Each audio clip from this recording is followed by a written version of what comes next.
A huge $5 per week tax cut. Let's have a look. Hello everyone, Florian here, and welcome to another episode of HeiseSays. Grab your hashtag not sponsored cheap coffee or your Stein, and let's have a look at this article which is discussing the huge $5 a week tax cut that Labor's promising us. Now, here's the thing. For those a little bit younger that may not realize that these politicians will make all the promises in the world to win your vote. And, well, things will change. Now, $5 a week, it's nothing. $5 is not much. Well, what can you get for $5? I mean, if you can throw another $5 a week into an investment over a year, it will build up. I mean, that's great. My kids are putting more into their investments by just collecting bottles. So this $5 a week tax cut that you're getting is the equivalent of collecting 50 bottles. Or you know, we buy the 7-Eleven $15 for 24 bottles. So you buy $30 worth of bottles at 7-Eleven a week, which with a family my size is not unreasonable. Then you're getting the same as that tax cut there, guys. Right there. $5 a week. And how many taxes are we burdened with? How many hidden costs and charges are there that are just chipping away at us? Most people don't appreciate it. I would make an argument that we need to remove, this is going to piss people off, remove pay as you go from the employer and put it onto the employee. So as a worker, you get all the money. It's up to you to send the money to the tax department. It's up to you to send the money to your superannuation. All these things that government forces you to do, put it onto the individual. Don't get me wrong. I know it'll be a complete and utter cluster and a disaster, but that's the point. It's so people realize that this is actually their money that they're sending to these people, sending to the politicians. And for all these programs, and I'm sure a lot of them you all take significant advantage of. So let's have a look at this article here. You know, Aussies to get $5 a week tax cut. So $5 a week. Mr. Chalmers, I'm going to turn off the noise removal to see if that doesn't overheat my graphics cards. Here we go. So Mr. Chalmers pushed Labor's economic performance. Okay, sure, I guess. Don't we have new laws against spreading false information? In its first term of government and its mission to improve cost of living pressures, healthcare, education, and homegrown manufacturing in his budget speech on Tuesday night. Now, this is all bullshit. This is all bullshit. Look at Victoria. Look at the lack of investment or disincentivizing investment in gas exploration, and now they're having to import their own gas. Just recently, the only float-plane glass manufacturer in Australia shut down. And I know this because it delayed my window arriving at my house. The only one. Now, so there you go. There's a whole industry that's disappeared. Why do you think that was? Why do you think that was? Well, the cost to run business here are excessively high. The cost of gas for businesses here to run the furnace has gotten uneconomical. So here's the thing. When you vote and argue for interventionist policies in our economy for environmental benefits, you have to realize we are damaging the economy. We're damaging job opportunities here in Australia. None of this stuff is without a cost. That's what you're sacrificing to make no impact on a global scale. Do I have a quote here? No, I don't have it here. No, sorry. I'm still getting set up. Bear with me when I get it working. So, homegrown manufacturing, it's all bullshit. Then you've got the not in my backyard crowd who never want any of this stuff near them. Many of the measures in the budget have already been announced before the Prime Minister was forced to delay the April 12th election because of tropical cyclone Alfred messed up those plans. Albanese is now expected to call an election for May 3rd or 10th within days. The centerpiece of the Treasurer's suite of cost of living measures was a modest tax cut. A modest tax cut, which is projected to deliver savings of about $5 per week in the first year for the average earner, bringing home 79 grand. Oh boy, before going to $10 a week, $520. Didn't they have that low income tax offset, that guarantee that everyone got? $1,500 a year if you were low income. They got rid of that. So joining first-round tax cuts already implemented by the Labor government, the new package will bring the first tax rate for earners between 18 and 45,000 to its lowest level in more than half a century, Mr. Chalmers said. So what? Who cares? These additional tax cuts are modest, but will make a difference. The average earner will have an extra $536 in their pocket each year when they're fully implemented. Combined with our first round of cuts, this rises to $2,190 a year. What about the fuel excise? How about you forget about this thing playing with income tax? Don't even bother. Just leave that alone and address the fuel excise so we can have some savings there. That will flow through to the entire economy much quicker. But they don't want to do that because it costs them more. And Labor can't make cuts to services, can they? Mr. Chalmers said the average total tax cut will be $2,500 or about $50 per week, which with increases also set for the Medicare levy low-level threshold and a previously announced $150 energy rebate for all Australian households and small businesses. How much energy do you guys use? Is $150 even going to hit the edges of it? If don't give it to everyone, okay? Don't give it to all Australians. Don't give it to all the small businesses. Give more money to those that are doing it tougher. Every household doesn't need the $150.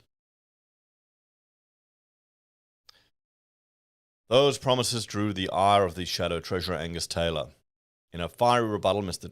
Taylor accused Chalmers' budget of being a budget for the next 5 weeks and not the next 5. Yeah, that's what it is, isn't it?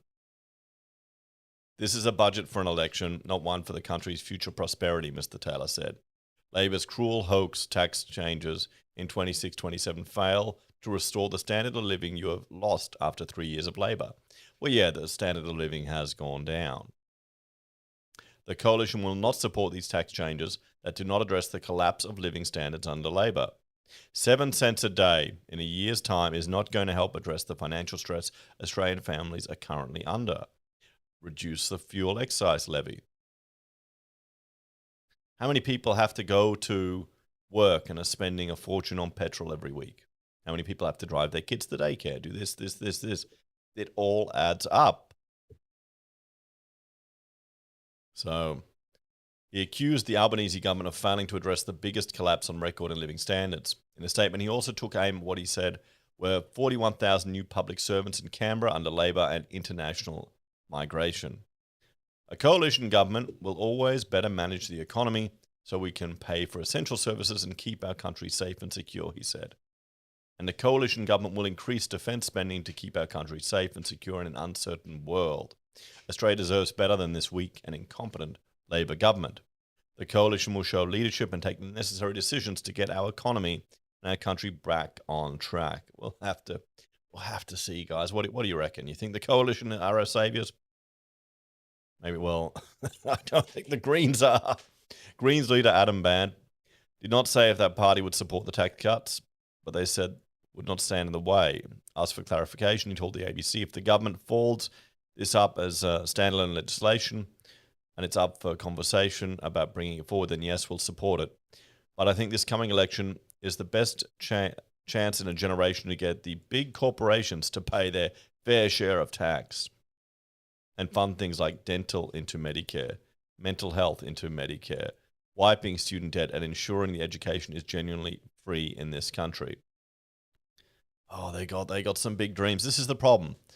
The Greens will put all these things forward and everyone thinks, oh, awesome, awesome, awesome, but then the consequences of it are never played out. This is what you get with experience. For younger people watching and wanting all this stuff, it sounds great, but there are consequences to everything they're proposing here.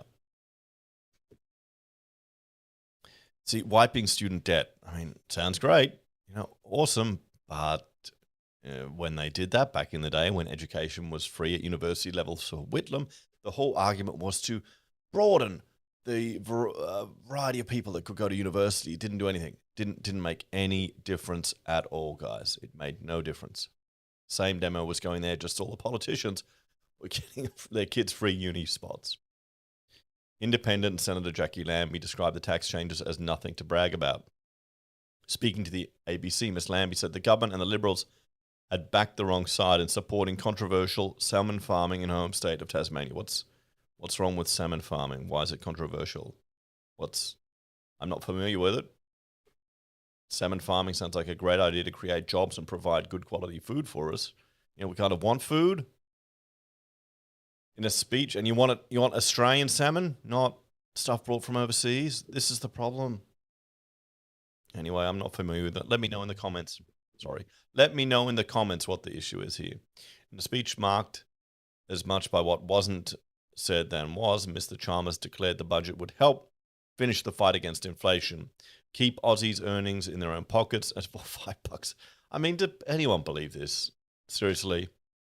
As two back-to-back surpluses plunged into a projected $42 billion deficit. Mr. Chalmers said the budget was nonetheless $207 billion better than we inherited, with the deficit lower than what was forecast in the mid-year update and at the end of the last election. As Australians gear up to return to the polls, in which will be a tough race for the PMO, I really hope Albo is a one-term Prime Minister. I really do. I really do. In his address, the Treasurer did not mention the election, which must be held on or before May 17th. Nor did he directly mention US President Donald Trump, whose trade tariffs on Australian steel and aluminium products united the government and the opposition in disappointment at the move. Okay, let's have a look. Observatory of Economic Complexity. Bring that up here. Here's Australia. Okay, this is it's a bit out of date, but it's good enough for what we're looking at here. This is our economic complexity, or economic complexity for trade. We're 75th in the world, guys, out of 133 countries here. We don't have an advanced economy with regards to what we're exporting, but we're in pretty up there advanced country with our technology. But let's keep going. Let's keep going here. Now, what we want to do, we want to look at our exports. Okay, so this is data from 2023, good enough for now. China is still our best destination country, then Japan, South Korea, Taiwan, Hong Kong, India. There you go. You see here, we export to Asia. Top destination is China. Top export is iron ore. There you go. Now, let's have a look at the United States. We can click on it here. 3.57% of our exports, $13.4 billion. And what is the biggest export we have to the US? At least in 2023, it was $1 billion worth of vaccines, blood, anti-sera, toxins, and cultures. You've got frozen bovine meat. So what are they complaining about? What are the tariffs? Steel and aluminium products. Okay. So you've got raw aluminium. Would that be it? $500 million, $65 million. Okay. What about steel? Where's steel? Raw nickel? Nope. Raw lead, semi-iron? Would you count that? I mean, I'm sure a lot of these will be captured. Is steel under other metal products? Gold, diamond, silver, precious stones. So uranium. Here's the thing. When the media is talking about these tariffs having this dreadful impact on the Australian economy and playing it up, the impact will be indirect. It will be not through, sure, it'll impact our industries, but I mean, here you're talking raw aluminium is $500,000. And if we click on that, we should be able to see where we're exporting it to. Well, there you go. South Korea is 30%, Japan is 19%, 15% is going to the US. So hopefully that sector will be able to export to other countries. It should be okay. So this is good to have a bit of a play around here with this app where things are, coming and going. Let's look at China.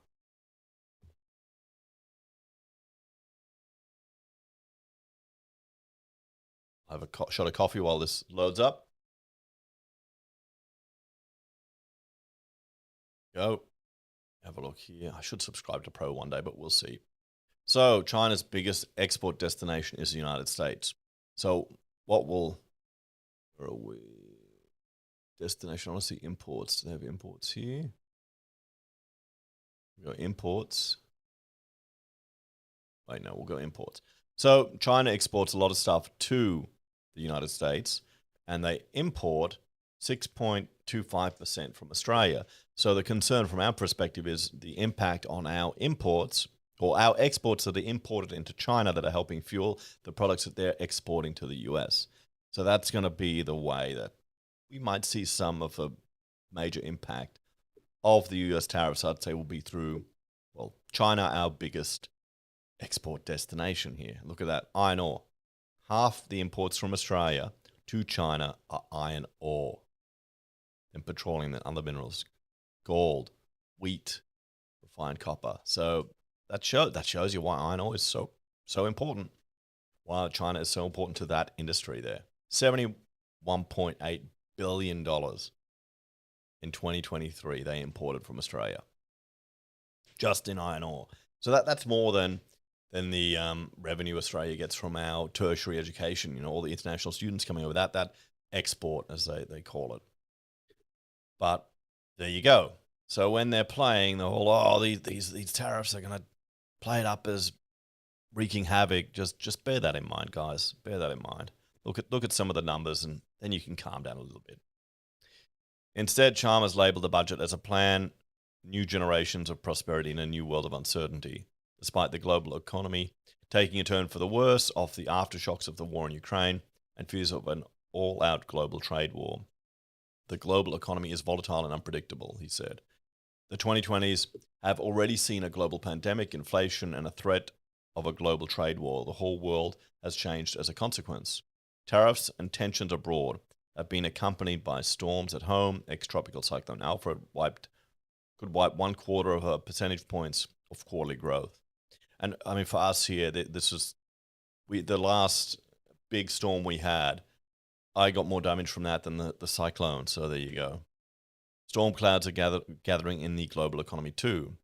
Trade disruptions were rising. China's economic growth was slowing, and with war still raging in Europe and the Middle East. Treasury expected the global economy to grow by 3.5% over the next 3 years, the slowest rate since the 90s. Australia is neither uniquely impacted nor immune from these pressures, but we are among the best placed to navigate them, Mr. Chalmers said during his address. Well, yeah, we're a country on the periphery of the world that provides a lot of resources that other nations need, that has a stable country. I think the biggest issue of sovereign risk is government changing the rules with regards to resource royalties and taxes and the burden they put on big business. I think the Greens are a huge element of sovereign risk in this country to investment and our future prosperity. You've got to remember that when they promise you all this stuff, it has consequences. What would you rather, a handout from the government or a good job where you earn your own money and you get to keep more of it and choose what you want to do with your life? I guess that's just the difference between people. We're emerging from this spiking global inflation in better shape than almost any other advanced economy. Growth is forecast to pick up from 1.5% this year to 2.5% in 26-27. The private sector is resuming its rightful place as the main driver of this growth. Treasury is upgrading forecasts for growth in private demand to more than double next year compared to this year. Unemployment is now projected to peak lower at 4.25%. Employment and real wages growth this year will be strong, and participation will stay near its record high for longer. Inflation is coming down fast as well. Mr. Chalmers said Treasury now expected inflation to be substantially back in the band 6 months earlier than expected, and that the soft landing we have been planning and prepared for is looking more and more likely. Soft planning, sure. Hoping. He highlighted 5 main priorities for the Labor government in this year's budget: helping with the cost of living, strengthening Medicare, building more homes, investing in every stage of education, and making the economy stronger, more productive, and resilient. That included previously announced plans to cut 20% off all student loan debts if re-elected this year, reducing the cost of the pharmaceutical benefits scheme script from no more than $31.60 to $25, and $54 million to accelerate the building of prefabricated new homes. The Albanese government will also seek to increase wages of aged and childcare workers, increase funding in the public schools in line with the existing targets of fully funded every state school in the country, and making permanent free TAFE across the country. Mr. Chalmers also noted in his speech that from Canberra, the government was cracking down on supermarkets and that the country was well placed to respond to seismic changes shaping this new world, including AI, by focusing on future made in Australia. Okay, let's discuss a few of these things, everyone. The one that really jumps out to me there is cracking down on those evil supermarkets which employ so many people here in Australia. But here's the thing. We need to appreciate the fact that the best thing for supermarket cost of living affordability in Australia has never been from the government with regards to our food. It's been from Aldi. You got to thank the Germans coming over here and adding competition to mix up the duopoly they had there. That's what you want. You want more competition. You want more businesses. You want the private sector to solve the problems. I was mentioning the other day to another dad at an event how I bought little computers for the kids. You can't see them behind me, but we've got the little not handheld, but a hand size N100 computer. I can get them now a computer that can do use for schoolwork, for playing games, for under $300. Got my daughter a laptop for $220. Perfect for school. Now, imagine if the government had been involved in regulating the computer market here in Australia. There's a reason why that sector doesn't exist here. Just saying. We want more competition, and it doesn't feel like anything's coming here from Labor with that regards. It feels like a very much a let's tell people what they want to hear to try and win the election and get votes. Anyway, guys, let me know your thoughts and opinions on this one. Thanks for watching. See you next time. Bye for now.